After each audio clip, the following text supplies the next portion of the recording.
Ni sharti sasa vituo vyote vya polisi humu nchini viwe na kamera za uchunguzi za CCTV pamoja na mifumo ya nje ya kuhifadhi data hizo. Na hati ya kunakili matukio almaarufu OB itawekwa katika mfumo wa dijitali kuhakikisha kuwa haivurugwi.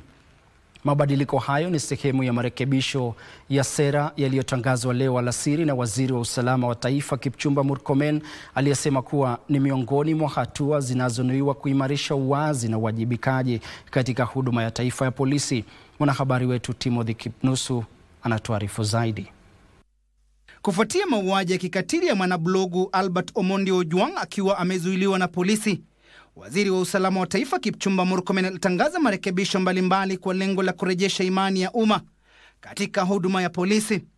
Akizungumza leo kuhusu hali ya usalama nchini, Waziri wa Usalama alitangaza kuwa ni sharti kamera za uchunguzi za CCTV viweke kwenye vituo vyote 1209 vya polisi kote nchini na kuwe na mfumo wa nje ya kuhifadhi data hizo.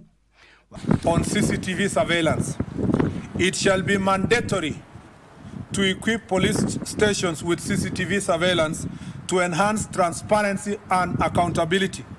All the police stations currently standing at 1,209 shall have CCTV surveillance within the next 2 years. Wakati wa huo, hati ya kunakili matukio almaarufu OB itawekwa katika mfumo wa dijitali katika muda wa mwaka mmoja ili ripoti za visa visivurugwe. Kulingana na Murkomen, hii ni sehemu ya marekebisho kadhaa kwa lengo la kuimarisha uwazi na uwajibikaji katika huduma ya taifa ya polisi. The Ministry of Interior and National Administration remains firmly committed to pursuing reforms through adherence to the Constitution, continuous legislation, policy and administrative reforms, and adoption of international.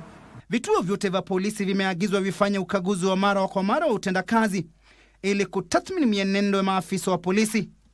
Huduma ya taifa ya polisi pia itashiriki katika mipango ya kuhusisha umma katika kudumisha usalama na kuimarisha uhusiano baina ya maafisa wa polisi na jamii. Wakati huo maafisa wote wa polisi watapewa mafunzo upya ili kuimarisha huduma hiyo. Marekebisho hayo yatafanyika katika kituo cha polisi cha usimamizi wa maafisa wakuu wasimamizi wa vituo hivyo. Huku wa Kenya wakisubiria kuteguliwa kwa kitendawili kuhusiana na mauaji ya kutatanisha ya mwanablogu Albert Ojwang, sasa macho yote yanaangazia mageuzi ambayo yametolewa na Wizara ya Usalama wa Kitaifa kwa ushirikiano na huduma ya kitaifa NPC. Je, mageuzi hayo yatazaa matunda na kupunguza mauaji ya kiolele ya Wakenya? Awali, Murkomen alitoa wito wa hatua za pamoja za kukomesha ulanguzi wa mihadarati barani humu.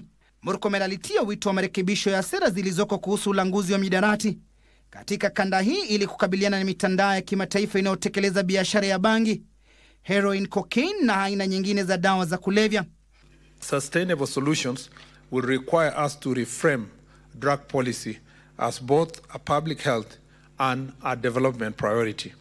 As we reflect on the insight of this report and the leadership of the Eastern and Southern African Commission on Drugs, let us rededicate ourselves to this fight.